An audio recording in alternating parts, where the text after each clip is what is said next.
Books in philosophy are without number. The best ones are the Barnes and Noble College Outline Series, paperback, which can be bought for $1.95. I would suggest that any teacher avail himself of the material in these outline series at about one-third the price of the same information in any other set of books. For example, a history of philosophy, medieval history, ancient history, a history of music, ancient literature, medieval literature, modern literature. This is called the Barnes and Noble College Outline Series, obtainable in the slick paperback volumes at about $2 a volume. And they'll give you all the background you need for a course in advanced theology, philosophy, or science in teaching your pupils the mistakes of the educators through the last 30 centuries, 5 a minute. All right, now there are the courses that you might include. In our school, we teach biblical archaeology with a textbook by Free, F-R-E-E, from Wheaton College, which is as good as any you can get. You have to correct him frequently with the King James text, which we do. The book on biblical archaeology by Merrill Unger is a standard work, which is good, and you correct him continually with the King James Bible. All these men have a prejudice against the authorized version. All of them like to change it and put their own authoritative findings above it. So it's best to get in the habit of correcting them with it where they make their mistakes. In teaching archaeology, you should avail yourself of charts and pictures to a great extent. Buy books that have plenty of pictures in them and cut them out. And paste them and show them on a projector or make slides of them and show your student what you're talking about.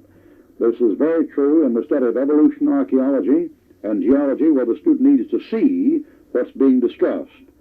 As the tradesmen have invented a name that the devil himself couldn't understand and probably wouldn't bother to find the time to understand. Then there are other courses. We teach organization and records. We feel that if a man going into the ministry should have some background in collecting and organizing material and keeping track of it. A pastor will certainly have need of that. Old Testament survey and New Testament survey are general broad outline studies of the Old and New Testament, which the beginner student should have. That is, before you get into a detailed verse-by-verse explanation of the Bible, or at least simultaneous with it, the student should be getting a broad general outline of the content of both Testaments. We call this Old and New Testament survey. A Bible Institute should have a course in preaching in it. We have one here. We have a probably much stronger one than most Bible departments, as our emphasis is primarily on preaching. We give the student 2 solid years of it, 4 semesters.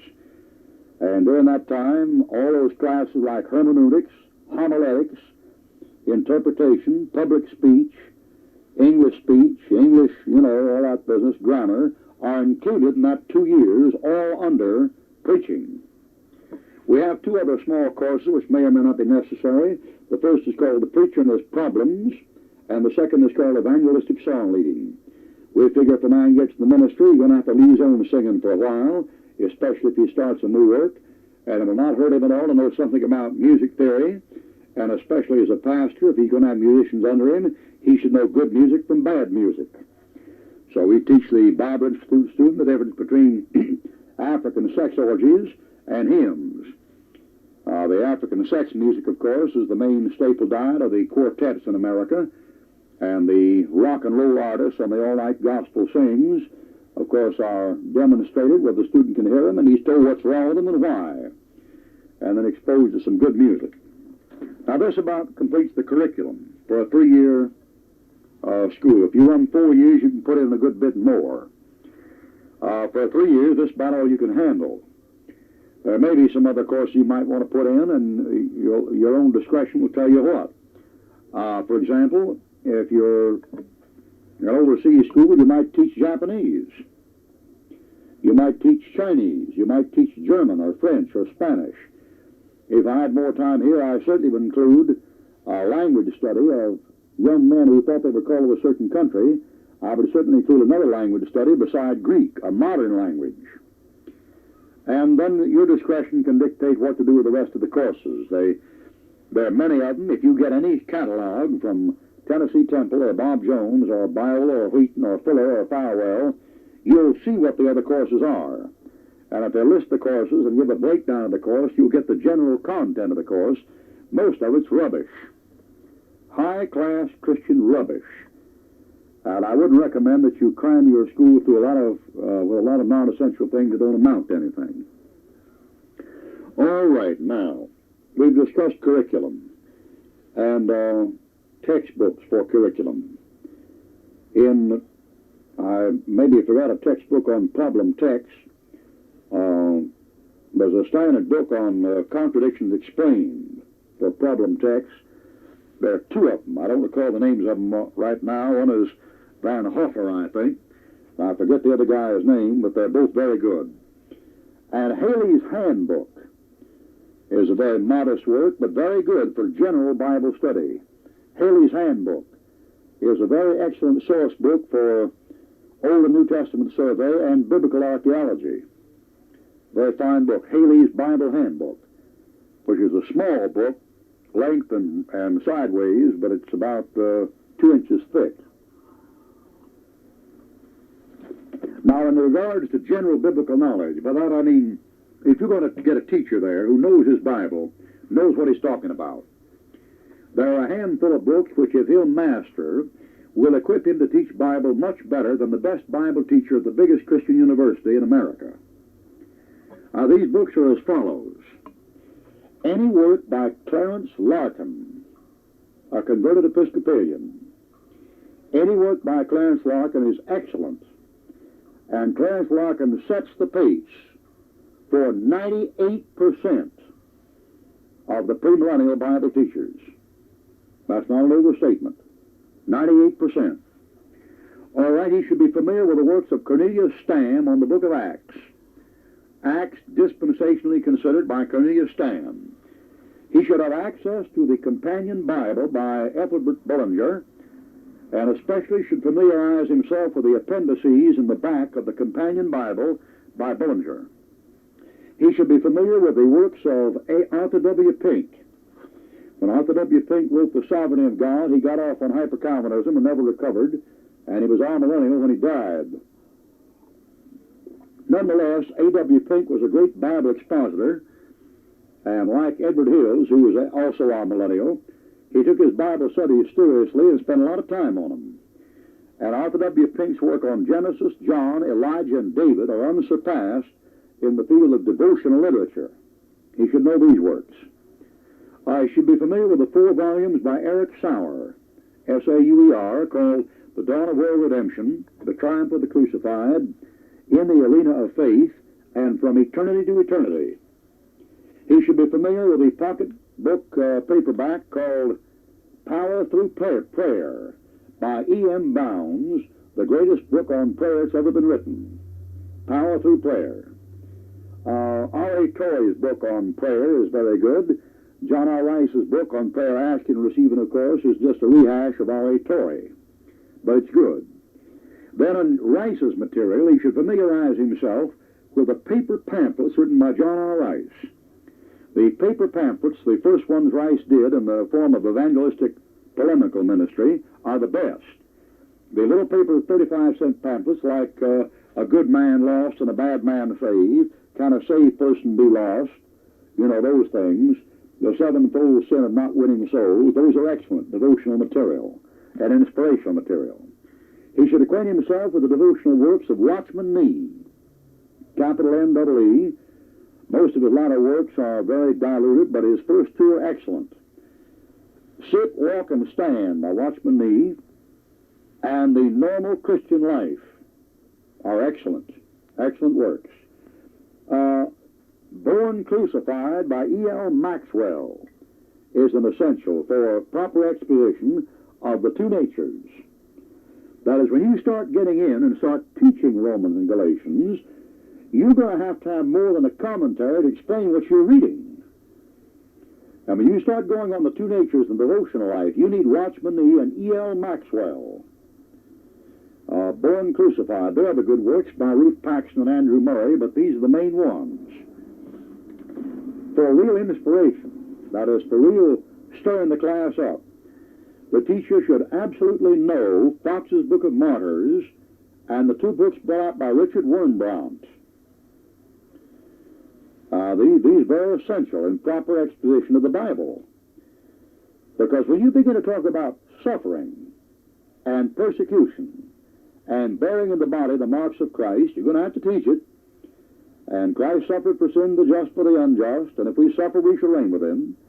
You've got to have concrete examples of what you're talking about, and the commentators don't have them. So familiarize yourself with the two works by Richard Wurmbrand and Fox's Book of Martyrs. R.A. Torrey's How to Work for Christ is an excellent source book, and no man who teaches the local church should teach the local church without knowing the material in R.A. Torrey's How to Work for Christ. It's also an excellent handbook on preaching. The best book on preaching is put out by a fellow I can't recall right now. I take it back. I've got a copy right here. And of all the books used for preaching, this is by far the best one. The Preacher and His Preaching by Gibbs, Gibbs, Walter Ick Publishers, Kansas City, Kansas. Walter Ick, W-A-L-T-R-I-C-K, for a composium, for an omnibus, for a perfect collection of everything from the other 300 books in the subject. This is the best. And of course, the trick in getting good books is to find the man who has collated the other material. When I talk about best books, I'm not talking about what I think is best. I'm talking about the author who has taken the most time and trouble to glean from other sources all the material and get it in one volume. And this way you get the works for 1/5 of the price or 1/10 of the price. All right, now in teaching verse by verse through the Bible, I hate to put in a plug for myself again, but every man to his own bag, and this is my bag. No Bible teacher should be teaching verse by verse through any book in the Bible until he has acquainted himself with the Bible Believers Commentary Series. This series is the verse by verse exposition of every verse in Genesis, Exodus, Proverbs, Matthew, Acts, Revelation, Galatians, Ephesians, Philippians, Colossians. Now, whether or not the teacher accepts that material is up to him. As to what he thinks of that material, that's his business. But if you want to know how to teach the Bible verse by verse expository style, that's how it's done. And I'm not going to back down in front of anybody around it. Many, many years before I began to write, I was very careful to read the Bible through 50 times before I wrote about anything. And I spent a quarter of a century studying expository preaching and the expository method of verse by verse exposition. And so if you want to know how it's done, that's how it's done. And I hate to put in a plug for myself, but God has called certain men to do certain things. You never saw John R. Rice hesitate to plug himself one time. You never saw Jack Iles fail to magnify himself. And I'm not going to magnify myself, but I'm going to magnify my ministry.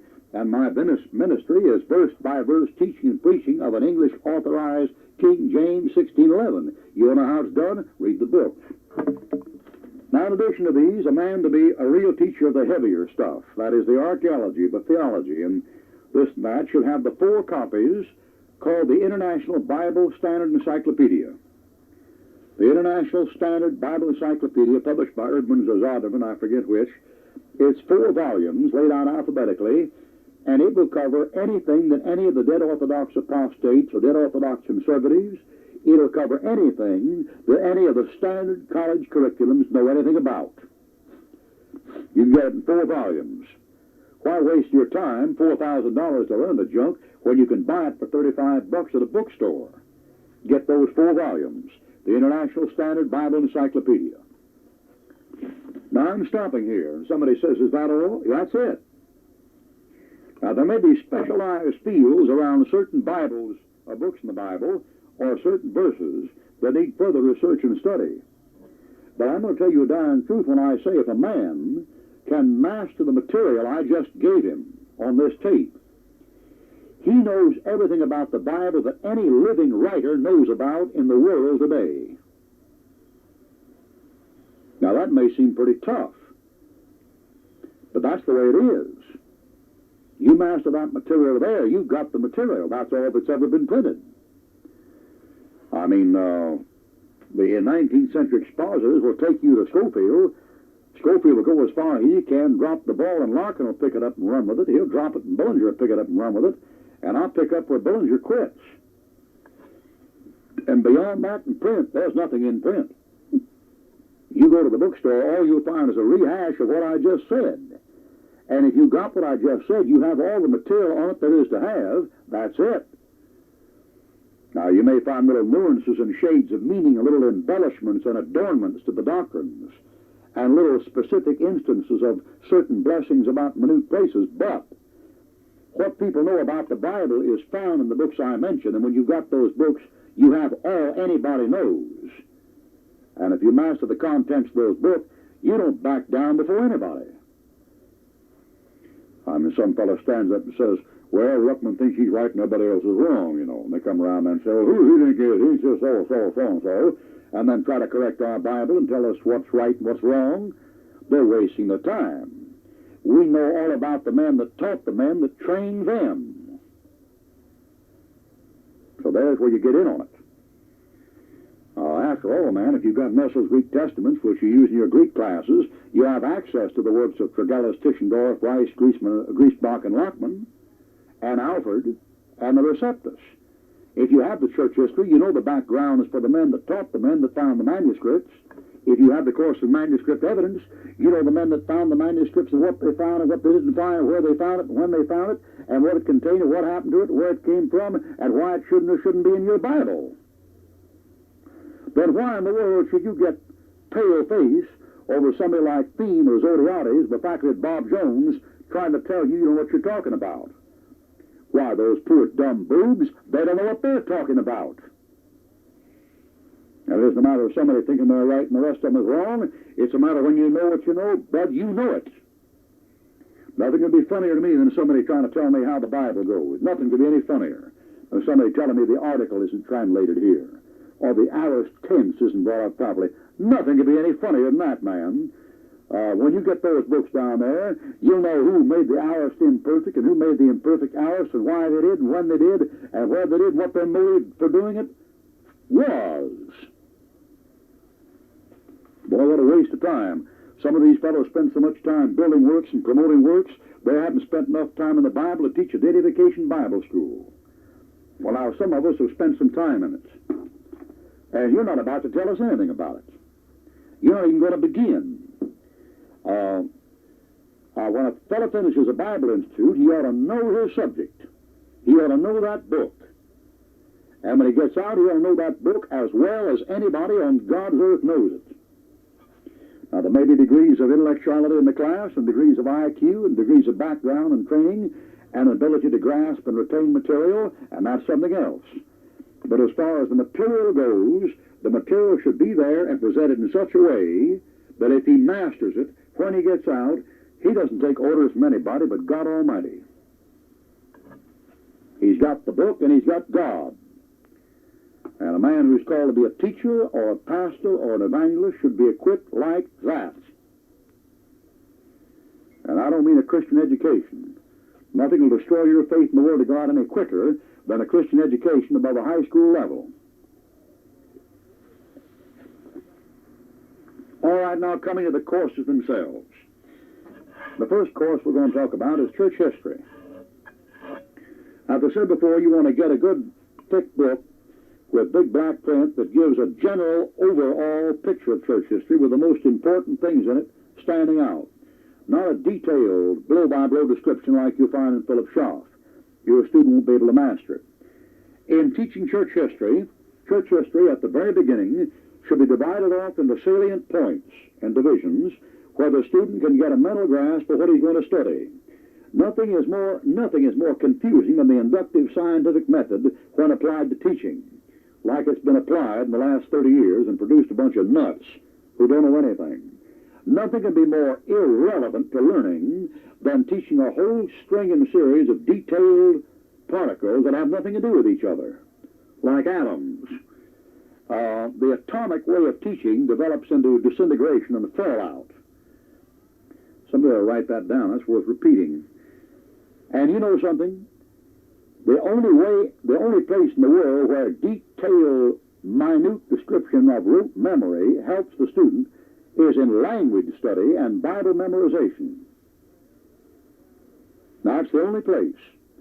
When you're learning a course, you should have a view of what you're studying, why you're studying it, where you're starting from, where the direction is going, and the main divisions or brackets and goals you reach as you come through.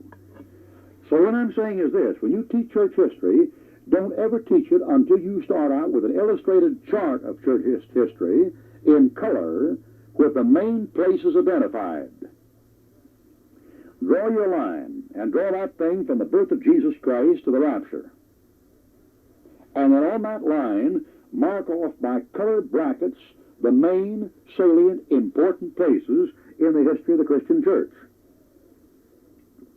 And this is absolutely essential, so when the student comes in there, he can see where he's going, what he has to learn, and as he studies, he'll know what period he's in. And not just, pushing off in the dock and putting sails to the wind. Now, on that chart, the first thing you want to write down is 33 A.D. And always explain in church history that A.D. means Anno Domini, the year of our Lord. The most natural thing in the world to do is to think that B.C. means before Christ, and A.D. means after death.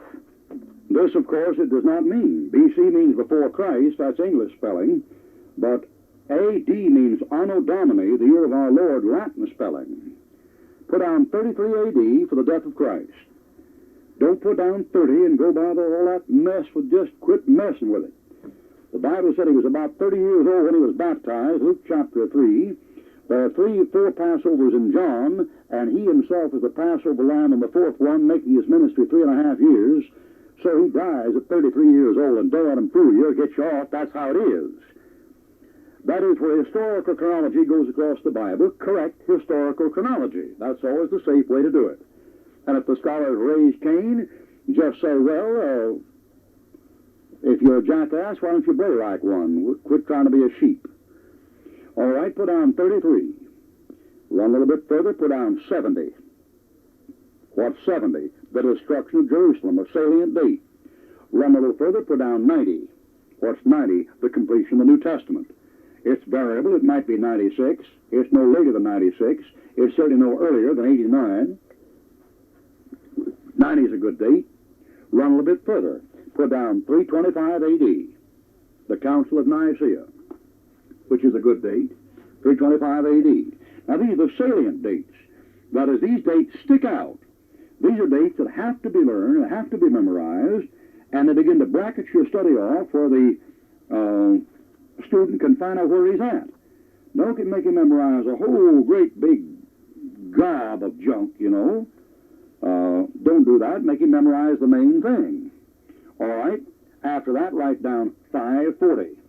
540. What is 540? 540 is Gregory the Great. Gregory the Great. The first real, genuine, full-blooded Roman Catholic Holy Papa Winehead. Put that down. Then put down, after the time of Gregory, and of course there are all kinds of dates in there and all kinds of historical things, but why confuse a student and mess him up and bog him down a lot of stuff he's not going to need and doesn't need to know and doesn't have to fool with? Why fool with it? All right, now, the next date you want to write down across there is 1100 to 1200. Now, this date may be not right on the button, but 11 to 1200 is approximately dates for the Crusades. There might be a little variation on here. For example, the first crusade went out, and they got there and began to lay siege about 1097, and then 1099 in Egypt, and then 1100 flapping around Odessa, and the Children's Crusade goes around 1212. But why bog the kid down with that? So look here. What's the point in noticing 1097, 1096 with 1201 and 1202? Why don't you say, hey, look, kid, 10 to 12. The Crusades begin on the year 1000 to 10, and they cover the period from 1200 to 12. Right in the middle. I mean, right between where Christ was born, where you are now, you put that thing in the middle, you're at the year 1000. That's when they began. They went 200 years, 1200. Now leave it there, and don't get him all bogged down. All right, then you give him a date up a little bit further there, give him 1500. What's 1500 for? Martin Luther. Now, don't get into the fact he was born a little bit before then, or the Wittenberg thesis went up a little bit after then, or his death. Don't get into that. Put down 1500 Martin Luther. Then put down 1648, the Peace of Westphalia. 1648, the Peace of Westphalia. Now, remind me, I left out a very important date between 90 and 325 A.D., 313. 313 is the Edict of Constantine, whereby he made Christianity the Roman religion and messed up the Christians good. And that Edict of Toleration is in 313. And you should know that date there. The Edict of Milan, 313. All right, this one here is 1648, which is the Peace of Westphalia, and this generally, 1648, ushers in what we call modern times. All right, now, those are dates that should be learned. After modern times, the dates to be learned by the student are very few. The student should learn the American Revolution, 1776, the American Civil War, 1861, the American World War I, 1914 to 1918, we didn't get in the last year, and World War II, 1939-1945. Now, outside of those, you don't need a whole lot. That's about it. Now, show the student that and say, now, here's where we're going. We're going to do this. And then show him the layout. When you show him the layout, in addition to those dates, there should be some big brackets laid off. The first of these brackets, which should be indicated by one color, would be the Church Fathers. And run this bracket from the death of Christ to the year 200, approximately. Change color and make the next color chart, run 200 to 325, and call these the Ante-Nicene Fathers. N-I-C-E-N-E, Ante-Nicene. Run the next bracket from 325 to 500 A.D., and different color, and call this the Post-Nicene. N-I-C-E-N-E, Fathers, Ante-Nicene Fathers. Then run a big long line from 500 up to about the year 1200 and write down the Dark Ages. The Dark Ages. That's when they use the New American Standard Version text. The Dark Ages. That's where the church got control of the government and used the ASV. It's the same text. The Dark Ages, 500 to 1200. Then between 1200 and 1500, write down Renaissance. R-E-N-A-I-S-S-A-N-C-E, Renaissance. After 1500, from 1500 to about 1800, write down Reformation. Reformation. You might make it to 1700, 15 to 17, 15, 18, take your choice. From 1800 on or 1700 on, you can write Modern Period. Modern Period. Up to 1901. At 1901, make another color and write down Apostasy. Or you can write down a preparation for the Antichrist. Work out either way. Now, when the student comes to class and looks at that thing should be up on the board over him day and night through all his courses, displayed somewhere in the room where he can see it at all times in a flannelgraph or folder or easel or a map or stand or on the wall, so that while he's studying, he never loses his orientation. He knows where he is in history, what he's studying, where it is in relation to where he is now, and where he began when he began studying the book of Acts, following the death of Christ. It's absolutely essential in church history the kid know where he is, what he's doing, and how things are progressing. In teaching church history, it's absolutely essential to have a map of Europe, which includes Northern Africa and the Near East. Absolutely essential. There's no way to teach it without it.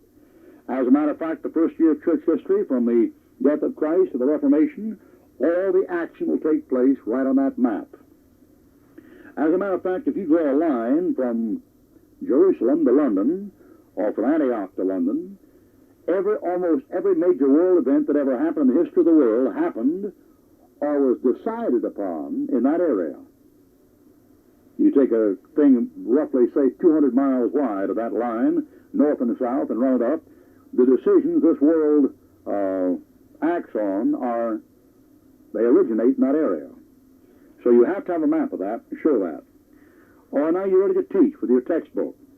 You also have other source books for information. If a man's going to teach church history and be a church history teacher all the time, make a lifetime work of it, he should have access to the Ante-Nicene, Post-Nicene Fathers, published by Zondervan or Edmonds, I forget which numbers about 40 volumes at about $4 a volume. There's a mammoth set of books, which I have, and this set of books will enable the church historian to go back into the first 4 centuries of church history and produce any evidence that's ever been found concerning anything that's ever been wrote or said in the first 400 years of church history.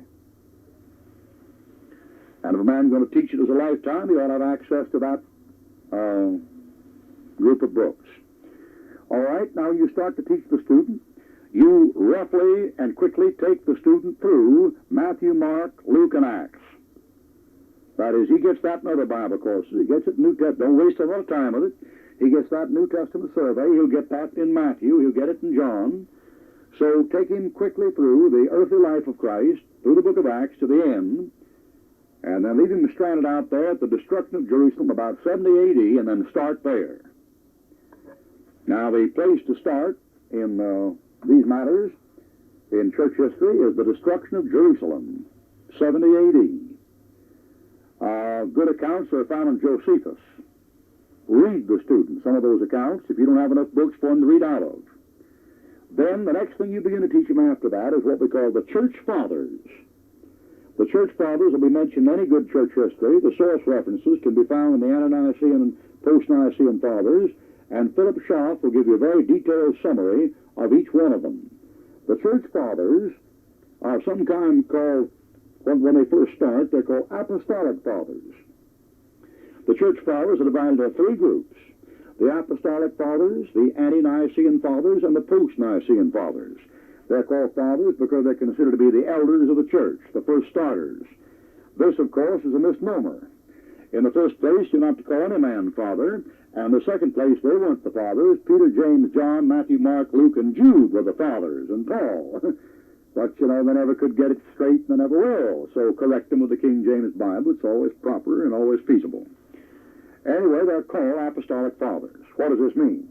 This means this is some man that lived and taught and preached the gospel, who left some writings so we know he was there, during the time some of the apostles were still alive.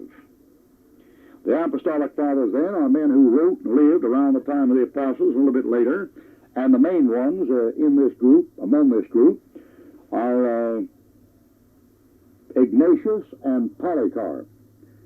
Sometimes included Justin Martyr in the group, and sometimes Papias,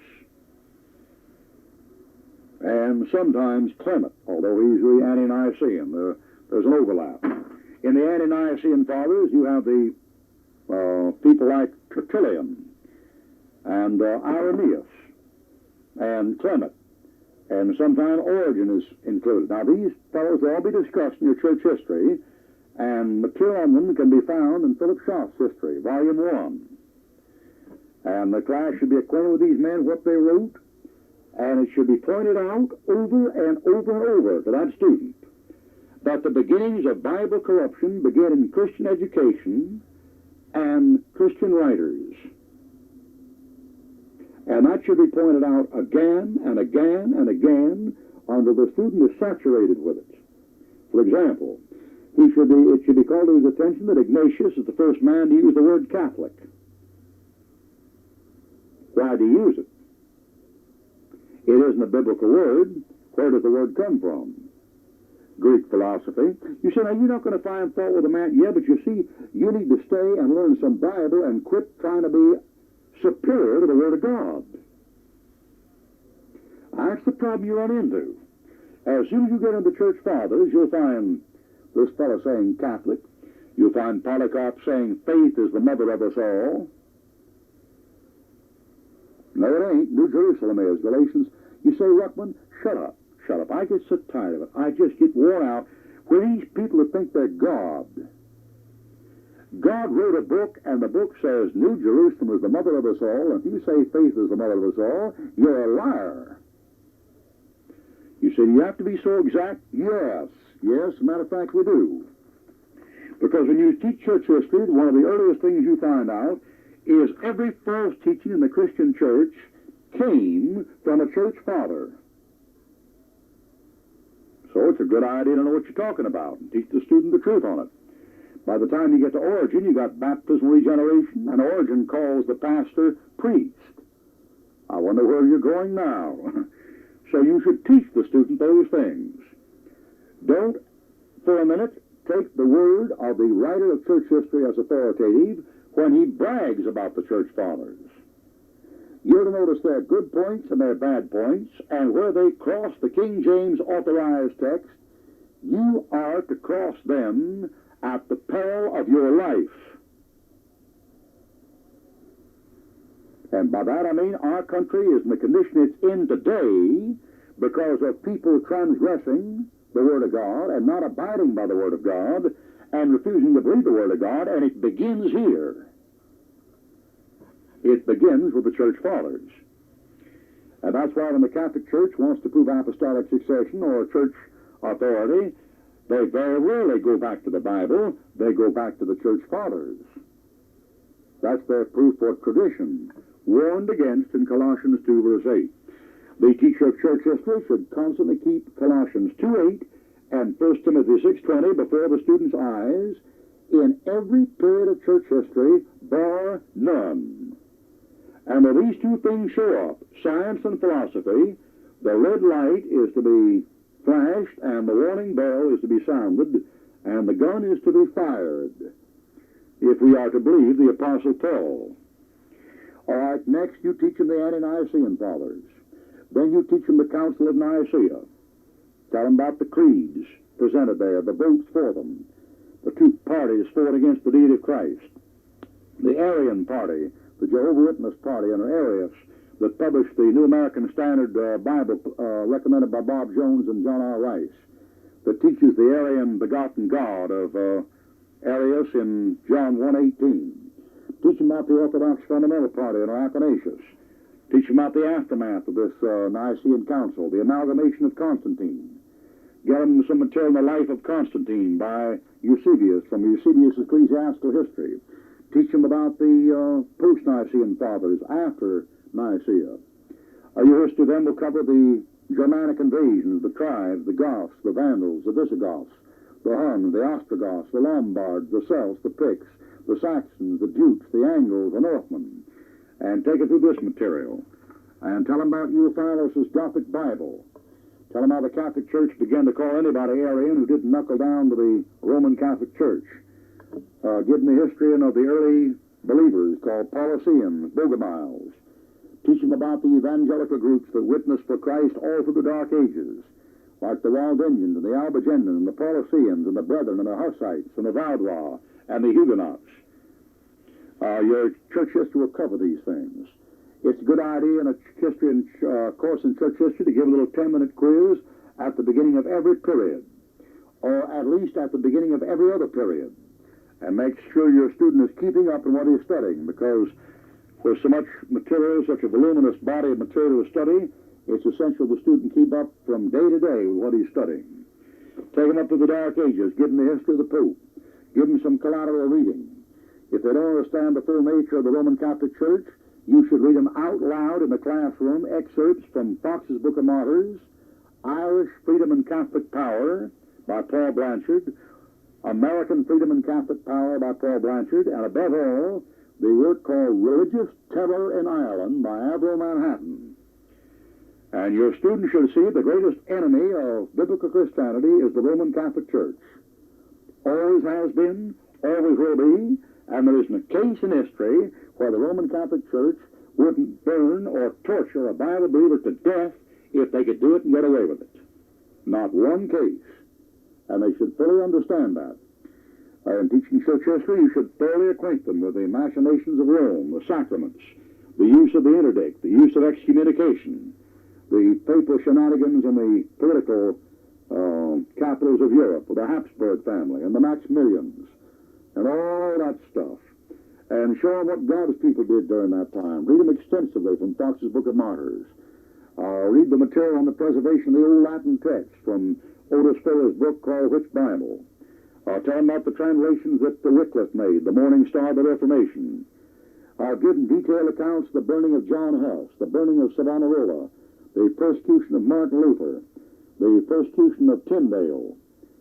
And, let them know what's going on. Trace the history of Reformation revival up from Antioch through the Greek Orthodox Church into the Balkans, and through the Balkans into Germany, and from Germany to London. Give them the history of the Crusades. Make sure they're well read on the Children's Crusade. Typical, abominable, wretched, ghastly, murdering work done by the Roman Catholic Church.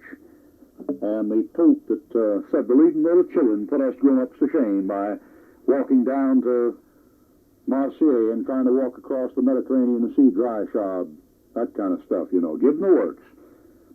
Show them how the Reformation came. Read them extensively from the book called Here I Stand, the greatest biography on Luther written, called Here I Stand. Let them know what Luther was like, what he looked like, what he talked like, how he ate, how he slept, who he married, how he worked. Give them the picture, and show them pictures with it if you can.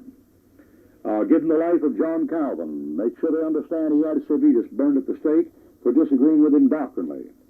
Get back to the students so they understand when the King James Bible is translated, it's not going to translate baptized or immersed to please the Puritans. It's not going to translate church of the Sunday to please the Puritans, because Puritans will cut off your head just quick and look at you. Don't think they didn't under Oliver Cromwell, and don't think that John Calvin and the people in the Salem witch trials didn't burn people to stake. They did, just like Roman Catholics. A real hair-splitting doctrinal Puritan is just as dangerous as a Roman Catholic. They'll kill you for one letter, and you better believe it. All right, tell them about the Reformation, about the work of John Knox. Read them about the work of Ochino Bernardino, and the work of John Wesley, Wesley's conversion. For source books, read them from Wesley's Journal, a great picture of evangelical Christianity.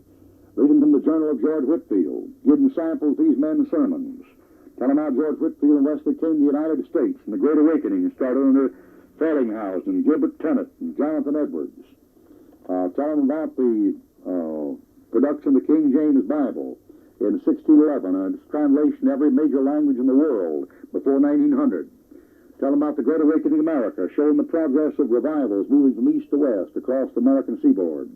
The work of the great American revivalists like Charles G. Finney, and the circuit riders like Peter Cartwright, and the work of the great evangelists like Sam Jones and Dwight L. Moody and Billy Sunday. Give them biographical material written by Homer Rodehaver, and Dwight L. Moody's nephew wrote a biography on him. Make the course interesting. Make it live. Show them these people are alive. They live. They believe. They preach. They fought. They died. They suffered for Christ. They bore fruit. Church history is the greatest subject there is outside of the Bible itself. Give them material on the frontiersmen and the camp meetings.